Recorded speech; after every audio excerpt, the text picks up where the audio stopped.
पदकंज कृपासिंधु नररूप हरि महामोहतमपुञ्ज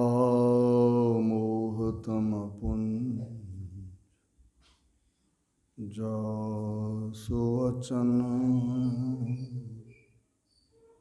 रवि करन्निकर परमात्म तत्व में प्रनिष्ठित आराध्य देव एवं आराध्य देव के लोक में प्रतिष्ठित पूज्य हुजूर श्री के चरणों में सत सत नमन। मंचस्थ श्रद्धेय संत जन, आदरणीय धर्म प्रेमी सज्जनों, आदरणीय माताओं एवं भक्तिमती बहनों,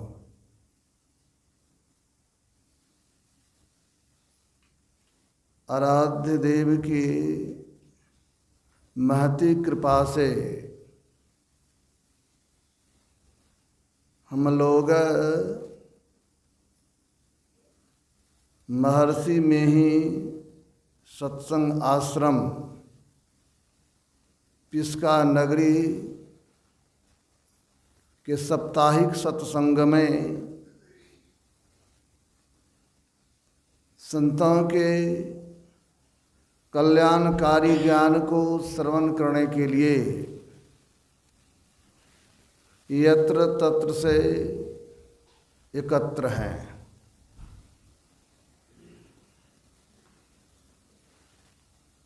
संत के संबंध में गोस्वामी तुलसीदास जी महाराज ने रामायण में बड़ा अच्छा कहा।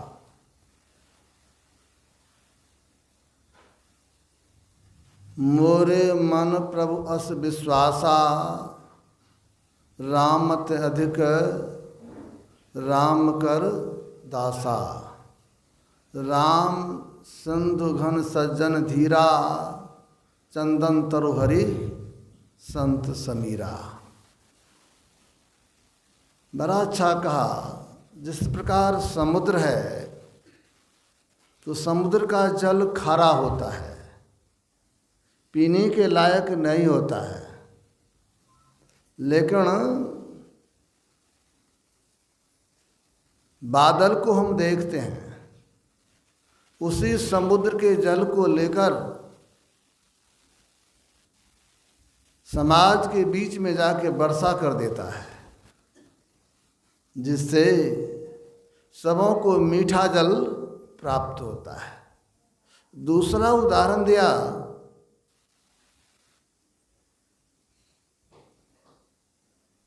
परमात्मा चंदन के वृक्ष के सदृश होता है, और जिस तरह चंदन के वृक्ष के खुशबू को हवा चतुर्दिक बिखेरने का काम करती है, उसी तरह संत उस प्रभु के गुण को, उस प्रभु के ज्ञान को सब जगह बांटने का काम करते हैं। संत के संबंध में हमारे आराध्य देव ने बड़ा अच्छा कहा। शांति स्थिरता व निश्चलता को कहते हैं। शांति को जो प्राप्त कर लेते हैं संत कहलाते हैं। तो जिन्होंने शांति को प्राप्त कर लिया, उस सर्वेश्वर का साक्षात्कार कर लिया, वे सब संत कहलाते हैं। वे संत चाहे किसी वेश में हो, किसी संप्रदाय या मजहब के हों, किसी जाति के हों, किसी पाति के हों, किसी देश के हों या किसी भाषा भाषी के हों, वे सब संत कहलाते हैं। और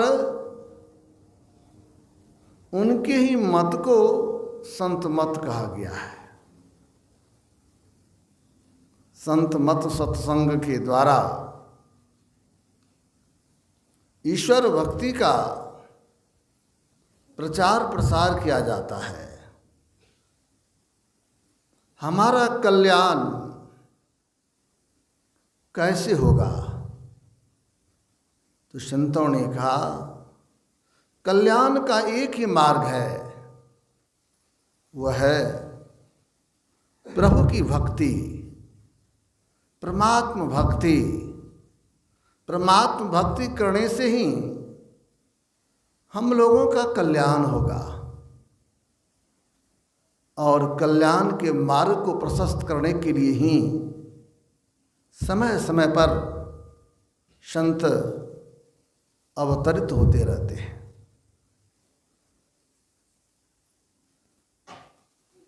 आज का दिन बड़ा पावन है, खास कि हम लोगों के लिए, क्योंकि इस झारखंड की पावन भूमि पर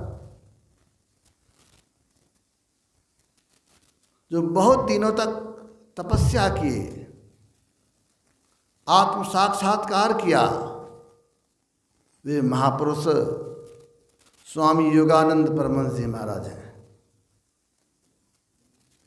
आप लोग देखे होंगे रांची में है ना योगदा मठ, उनकी स्थापना उन्होंने किया है। और वहाँ पर बहुत दिनों तक रहकर तपस्या किए हैं, ध्यान भजन किए हैं। और उन्होंने भारत के गुण ज्ञान को, भोग की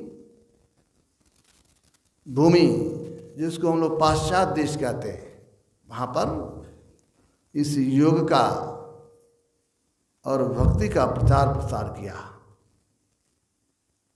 तो हम कहेंगे आज उनका पावन जन्मदिन भी है। आज 5 जनवरी है ना, 5 जनवरी 1893 ईस्वी को उत्तर प्रदेश के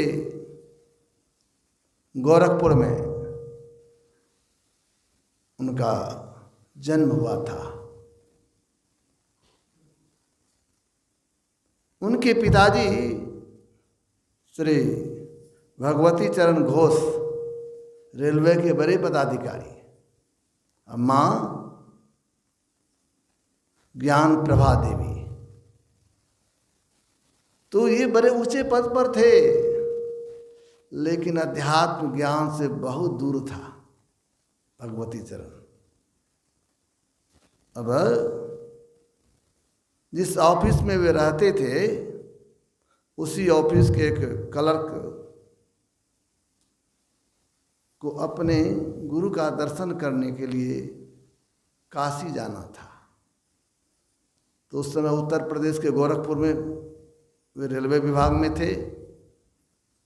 तो अपने पदाधिकारी से छुट्टी के लिए आवेदन किया। तो ये भगवती घोष जो हैं उनको पूछा, कहाँ जाओगे जी?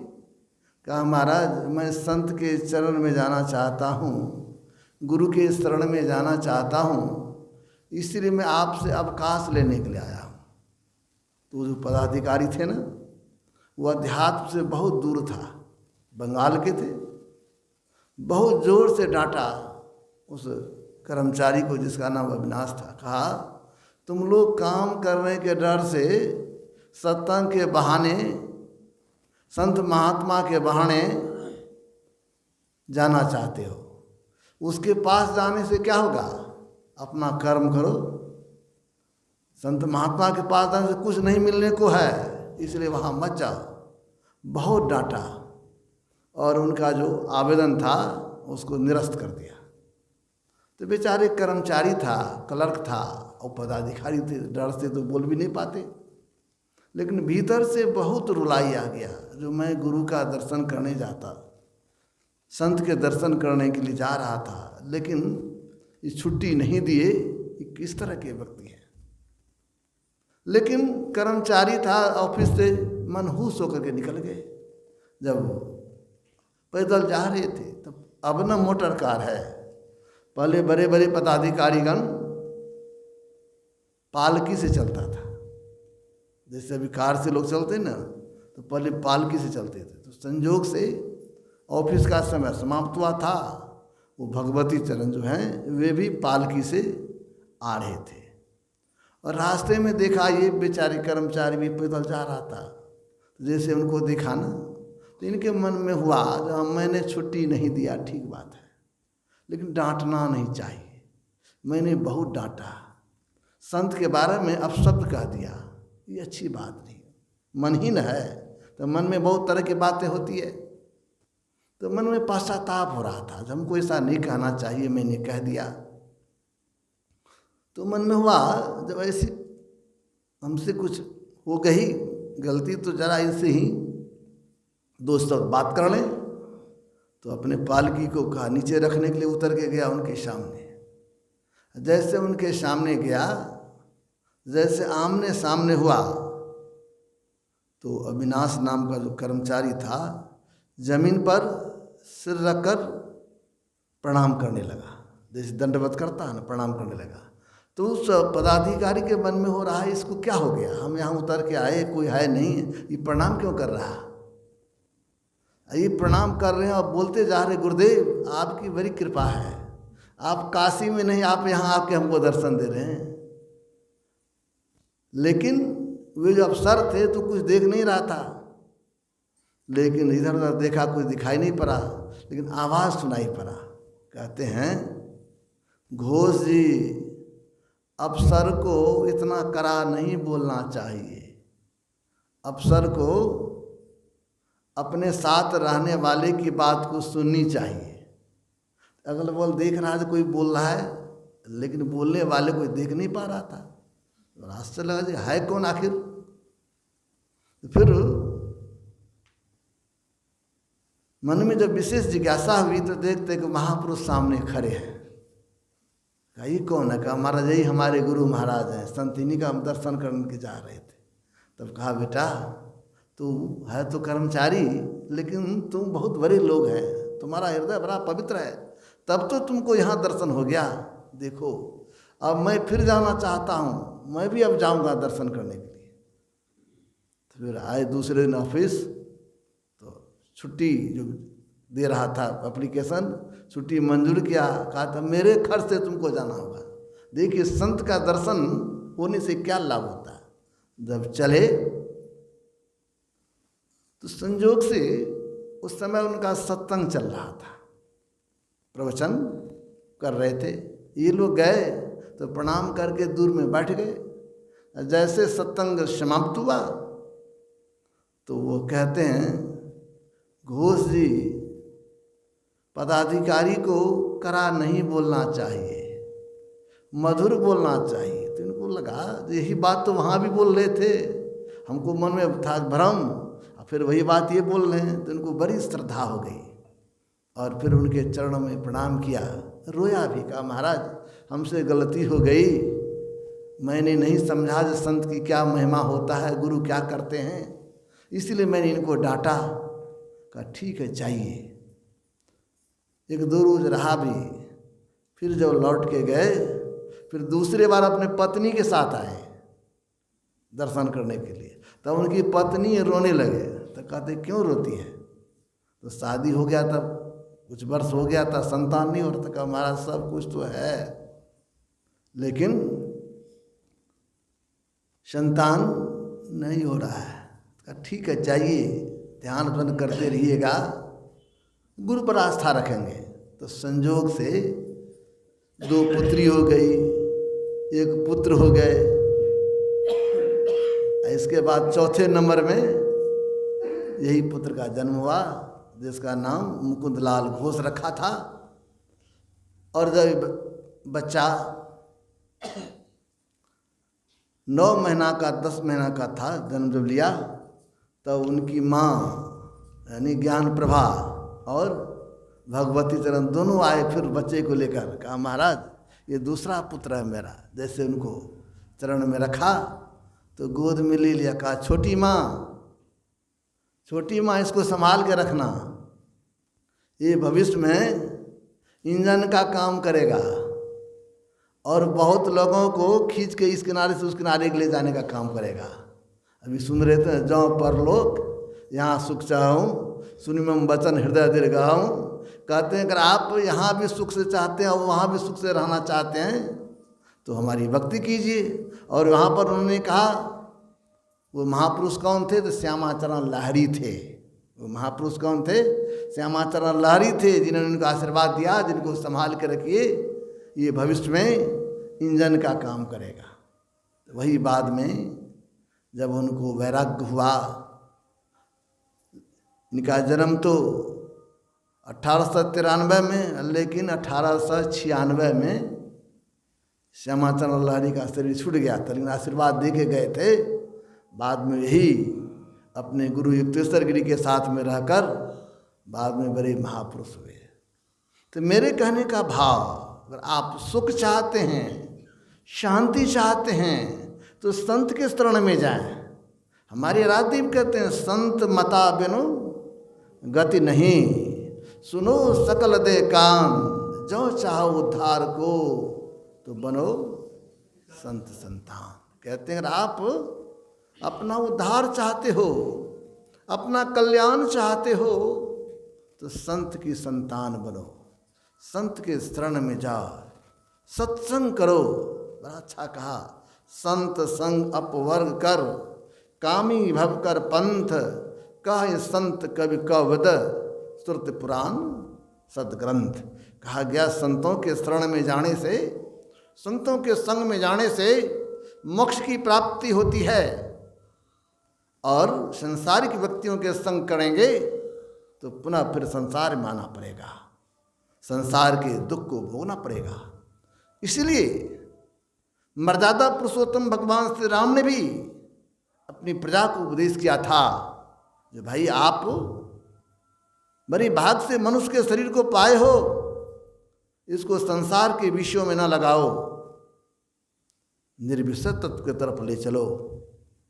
और आप चाहते हो जो यहाँ भी सुख से रहें, यहाँ मतलब अभी जो संसार में है, अभी भौतिक संसार में है ना, तो यहाँ भी हमें रोटी चाहिए, यहाँ भी मकान चाहिए, यहाँ भी सुख सुविधा चाहिए, तो यहाँ भी सुख से रहें। और इसके बाद मतलब जब शरीर छूट जाए वहाँ भी सुख से रहे। तो दोनों लोक में सुख से रहना चाहते हैं, उभय लोक आपका उत्तम बने, तो इसके लिए भक्ति करने की जरूरत है। और भक्ति करेंगे तो दोनों लोक हमारा सुखमय बनेगा। लेकिन वो भक्ति कौन सी भक्ति करें? तभी सुन रहे थे, भक्ति स्वतंत्र सकल सुख खानी, बिनु सत्संगण पावहि प्राणी। भगवान राम की वाणी है, भक्ति स्वतंत्र। भक्ति करें तो कौन सी भक्ति करें? तो स्वतंत्र भक्ति करें। ये स्वतंत्र भक्ति क्या है?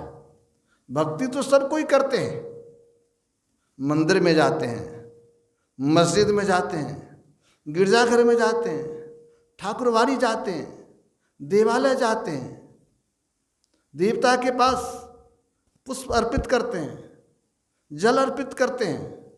ये सब भी भक्ति है, ये सब भी भक्ति है। इससे भी आस्था बनती है, आस्था बढ़ती है। इसीलिए ये भी भक्ति है। इसको हम लोग शगुन भक्ति भी कहते हैं। और इसी को परतंत्र भक्ति कहा गया। ये परतंत्र भक्ति क्या है? तो वो भक्ति इस इंद्रियों के द्वारा होगा। अगर मंदिर जाना है तो नहीं चल पाते, जा पाएंगे? अभी सत्संग मंदिर आना है, अब बहुत वैसे बूढ़े हो गए होंगे, पहले आते थे अब नहीं चल पा रहे हैं, तो नहीं आएंगे बेचारा। वो तो घर में पश्चाताप करेंगे, भाई मंदिर सत्संग मंदिर नहीं जा पाए, गुरु महाराज को प्रणाम नहीं किए, तो उनको तो मन में होगा, मन में थोड़ी टीस तो होगी जो हम नहीं जा पाए। अब कोई भगवान का दर्शन करना चाहता है, इस आँख से मंदिर में गया, भगवान के विग्रह को देखा, अगर उनकी आँख नहीं है तब भी तो परेशानी होगी। अब भगवान को कुछ चढ़ाना चाहते हैं, हाथ नहीं है, तब क्या करेंगे? तो मतलब इस इंद्रियों के द्वारा जो भी भक्ति है, गुरुदेव कहते इस इंद्रियों के द्वारा जो भी भक्ति करते हैं वो भक्ति क्या है? वह परतंत्र भक्ति है, ये स्वतंत्र भक्ति नहीं है। स्वतंत्र भक्ति क्या है? संतों ने कहा ये स्वतंत्र भक्ति अगर करना चाहते हैं तो जब तक अपने आप को इंद्रियों के घाटों से ऊपर नहीं उठाएंगे तो स्वतंत्र भक्ति नहीं हो पाएगा। इस इंद्रियों के द्वारा जो भी भक्ति करते हैं वो भक्ति क्या है? परतंत्र भक्ति है। इसीलिए भगवान राम भक्ति स्वतंत्र सकल सुख खाणी, सब सुख का खान है, सब सुख यहीं से मिलेगा। तो इसीलिए भक्ति करें तो स्वतंत्र भक्ति करने की जरूरत है। और भक्ति करें तो आस्था चाहिए, प्रेम चाहिए, विश्वास चाहिए। एक सूरदास था गांव में, लेकिन हृदय में बड़ा प्रेम। वो रोज मंदिर जाता था, नियम था उनका, रोज मंदिर जाता था। कब? जब आरती होने लगता था ना, तो रोज मंदिर में हाजिर होकर के आरती के समय खड़ा रहता था, आरती में भाग लेता था। और वहाँ से चलता था तो सूरदास था बेचारा, लाठी टेकते हुए आता था, हाथ में लाठी है, रात्रि का समय है, तो एक हाथ में लालटेन ले लेता था रोशनी, तब आता था। तो मन चले युवक सब रास्ते में मिल गया, सब जगह सब समय युवक रहता है ना, तो युवक सब हंसने लगा, कहे बाबा आप तो सूरदास हैं, रोज मंदिर में काहे जाते हैं? आप कुछ देखते हैं भगवान को? अब तो भगवान को देखते नहीं होंगे, तब रोज क्यों जाते वहाँ पर? तो बेचारे चुप हैं। फिर दूसरा युवक कहता है ये लालटेन लेके काहे जाते रात में? जब आँखें नहीं है आपको, सूरदास हैं तो दिखाई नहीं पड़ता, लालटेन से क्या होगा? लालटेन से क्या कीजिएगा आप? तो वो सूरदास जी थे तो सूरदास, लेकिन बड़ा संस्कार उत्तम था। वो मुस्कुराते हुए कहता देखो जी ये लालटेन तुम्हारे जैसे लोगों के लिए है। जब हम लालटेन लेके चलते हैं तो रास्ते में, तो तुम्हारे जैसे जो जिसका संस्कार कम है, तो वो जब देखता है तो समझ आता है जो ये सूरदास आ रहा है, रोशनी दिखेगा ना तो हमको रास्ता दे देगा। तो तुम लोगों के लिए लालटेन रखे हैं। कहा महाराज तो मंदिर में क्यों चले जाते रोज, वहाँ आरती होता है तो? कहा देखो मंदिर में इसीलिए जाता हूँ जो हम तो सूरदास हैं, हम जन्मांध हैं, लेकिन हमारे प्रभु जो वहाँ पर विराजमान है वो तो सूरदास नहीं ना है, वो तो सब कुछ देखते हैं।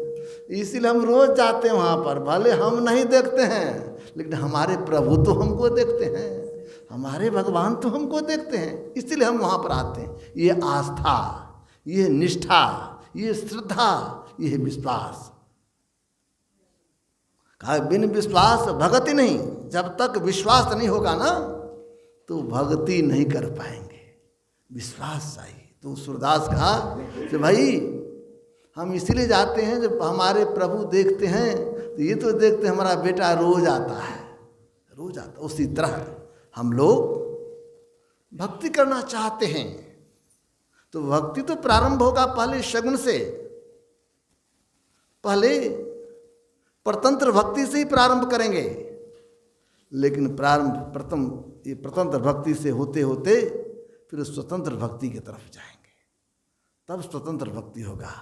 इसी को हमारे गुरुदेव कहा करते थे, अगर हम जीना चाहते हैं तो जीने के लिए गला चाहिए, चलना चाहते हैं तो चलने के लिए पाँव चाहिए। तो अगर आप आनंद से रहना चाहते तो पाँव भी चाहिए और गला भी चाहिए। ऐसा नहीं है पाँव काट के आप चल सकेंगे, जब पाँव नहीं रहेगा चल नहीं पाएंगे, और गला नहीं रहेंगे तो जीवित नहीं रहेंगे। तो ये जो पाँव है ये शगुन भक्ति है, ये परतंत्र भक्ति है, और गला यानी निर्गुण भक्ति ये स्वतंत्र भक्ति है। तो संतों ने कहा जो हम लोग जो मानस जप करते हैं, मानस ध्यान करते हैं, यहाँ तक यह जो है स्थूल भक्ति ही है। फिर उससे आगे बढ़ते हैं। जब हम लोग दृष्टि योग की साधना करते हैं तो हमारे धर्म शास्त्र में आया है, भगवान की पूजा करते हैं ना, देखेंगे पंडित लोग जब भगवान का पूजा करवाते हैं ना तो कहेंगे हजारों आँख वाले, हजारों पाँव, हजारों हाथ वाले भगवान का वंदना करते संस्कृत में। और एक भगवान होता है शालिग्राम भगवान, उस भगवान में हाथ पाँव कुछ नहीं रहता, गोलम गोल खाली रहता है। उस भगवान की भी पूजा करेंगे तो उसी मंत्र से करेंगे, जबकि उसको प्रत्यक्ष में हाथ पाँव कुछ नहीं है, लेकिन उनका भी वंदना उसी मंत्र से करते थे। कहने का भाव, ये जो मानस जप है, मानस ध्यान है, इसके बाद जो दृष्टि योग की साधना करते जिसको बिंदु ध्यान कहते हैं, तो ये गुरुदेव कहा करते थे जितने रूप है सारे रूप का बीज ये बिंदु है, ये बिंदु ध्यान है जो करते। इसमें बिंदु में सब समा गया, हाथ पाँव कान नाक सब उसमें आ गया बिंदु में। इसीलिए ये क्या है, सिमटाव है, सिमटने की कला है। इसी को अभी आप लोग सुन रहे थे, भगवान श्री राम ने अंत में कहा और हो एक गुप्त मत सबाई कहूँ कर जोर, शंकर भजन बिना नर भक्ति न पावे मोर। कहा गया लोगों ने इसका अर्थ यही किया, जो भगवान श्री राम सबों से कहते मैं हाथ जोड़ करके आप लोगों से गुप्त बात कहता हूँ, जब तक आप भगवान शंकर की भक्ति नहीं करेंगे तो मेरी भक्ति नहीं होगी। लेकिन यहाँ पर रहस्य की बात है, जब गुप्त बात है तो फिर तो प्रकट होकर बोल रहे हैं, तो गुप्त कैसे रह गया? तो संतों ने कहा ये गुप्त बात क्या है? तो और ये गुप्त मत सबही कहूँ कर जोर, शंकर भजन कहते। शंकर भजन क्या? कल्याणकारी भजन। ये शंकर भजन क्या है? चेतन वृत्ति को जोड़ना, चेतन धार को जोड़ना, जिसको हमारे गुरुदेव दो नयन नजर जोड़ के एक नोक बना के अंतर में देख सुन सुन अंतर में खोजना। इसी को संत कबीर साहब ने बड़ा अच्छा कहा, उनकी वाणी में आया है, दो कर जोर शीश चरणन दे, भगति अचलवर मांगुरे, मेरी सुरत सुहागनी जागुरे। कहते हैं दो कर जोर, वहाँ पर संत कबीर साहब दो कर जोर शीश चरणन दे, तो जन साधारण जन यही अर्थ लगाते हैं जो संत कबीर साहब कहते दोनों हाथ जोड़ करके अपने इष्ट के चरण में रख दें। लेकिन यहाँ पर ये अर्थ नहीं है दो कर जोर, यहाँ मतलब दोनों किरण को चेतन वृत्ति को जोड़कर तब कहाँ पर दें? शीश। वो शीश कहाँ पर है? परमात्मा का चरण कहाँ पर है? इष्ट का चरण कहाँ पर है? तो गुरुदेव कहते थे पिंड और ब्रह्मांड का जो मिलन स्थान है दरअसल में वही भगवान का वहीं पर चरण है। तो दो कर जोर शीश चरणन दे, भगति अचलवर मांगुरे। कहते वहाँ पर जब चेतन धार जुड़ेगी तब बिंदु का उदय होगा। यही जब बिंदु का उदय हुआ तो प्रभु के चरणों में अपने आप को रखना है। लेकिन वहाँ होगा क्या? तो चित्त से शब्द सुनो सरवन दे, उठत मधुर धुन रागुरे। कहते उस वहाँ पर शब्द सुनने को मिलेगा, उस शब्द के सहारे अपने अंदर में चलने की बात है, जिसको संत कबीर साहब ने कहा आदि नाम पारस है, मन है मैला लोह, परसत ही कंचन भया, छूटा बंधन मोह। कहते आदि नाम पारस है। पारस जो होता है ना, तो पारस के संग में अगर लोहा जाता है ना तो सोना हो जाता है। तो उस नाम को, आदि नाम को पारस के सदृश कहा गया है। और ये जो हमारा मन है लोहा के सदृश हम, और जब उसमें सटता है, उसका स्पर्श होता है तो वह क्या हो जाता है? स्वर्णवत हो जाता है। तो भाव ये क्या है? भाव ये है आप अपना कल्याण चाहते हैं, भक्ति करना चाहते हैं तो अपने अंतर में चलिए। और अपने अंतर में चलने के लिए ये गुण क्या है, रहस्य क्या है? कहते मानस जप। सुन रहे थे, स्वामी जी सुना रहे थे मानस जप। ये मानस जप क्या है? इसमें करना क्या है? तो हमारे गुरुदेव कहते बंद कराए पलक पटको, कहे बाहर में तुम मत भटको। ये पट को बंद करने की जरूरत है। और जब पट को बंद करेंगे तो अति पावन गुरु मंत्र मन ही मन जाप जपो, उपकारी गुरु रूप के मानस ध्यान थपो। कहते हैं अपने अंदर में जप करेंगे और फिर ध्यान भी होगा, और जो ध्यान करते हैं तो इष्ट का दर्शन होता है। और जिनको इष्ट का दर्शन होता है ना, तो वो जो इच्छा करता है उसकी प्राप्ति होती है। और इतना ही से नहीं, फिर जब आगे बढ़ते हैं उसी को कहते बिंदु ध्यान। हमारे गुरुदेव को बिंदु ध्यान विधि नाद ध्यान विधि, सरल सरल जग में प्रचारी, सब संतन की बड़ी बलिहारी। बिंदु ध्यान और नाद ध्यान, ये जो है इसके माध्यम से उस प्रभु के पास चले जाएंगे, जिसको हमारे गुरुदेव कहते सत शब्द धर कर चल मिलन आवरण सारे पार में। सत शब्द के सहारे सारे आवरणों को पार कर जाएंगे। इसी को हमारे गुरुदेव कहते हैं, मानुष देह समया में करु परमेश्वर में प्यार, कर्म धर्म को जला खा कर देंगे तुमको तार। कहते हैं इस मनुष्य शरीर को पाए हैं तो परमेश्वर में प्रेम करें, परमेश्वर से प्यार करें। और भक्ति क्या है? तो हमारे गुरुदेव अस्थूल सूक्ष्म कारण महाकारण केवल हो के पार, पार गमन ही सार भक्ति है, यह लोहिया में धार। गुरुदेव कहते हैं आवरण है ना, ये जो शरीर है स्थूल सूक्ष्म कारण महाकारण केवल, इसको पार करें, यही भक्ति है, यही भक्ति है, इसी को करना है। यही दरअसल में जब सार शब्द की पकड़ हो जाती है तो असली स्वतंत्र भक्ति हो जाएगा।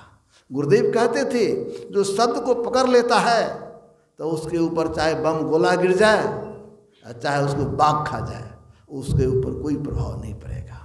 तो वही असली भक्ति है, इसी को करने की जरूरत है। और इसको करने के लिए कहीं जाने की जरूरत नहीं है, घर द्वार त्यागने की जरूरत नहीं है। घर द्वार में रहें, बाल बच्चे के साथ रहें, लेकिन संत सद्गुरु से सरोकार बना के रखें, उनसे सद्युक्ति लें और अंतर साधना करें, अंतर में चलें। और अंतर में चलेंगे तब हमारा कल्याण होगा। इसके लिए हमारे संत कबीर साहब ने बड़ा अच्छा कहा, क्या करें?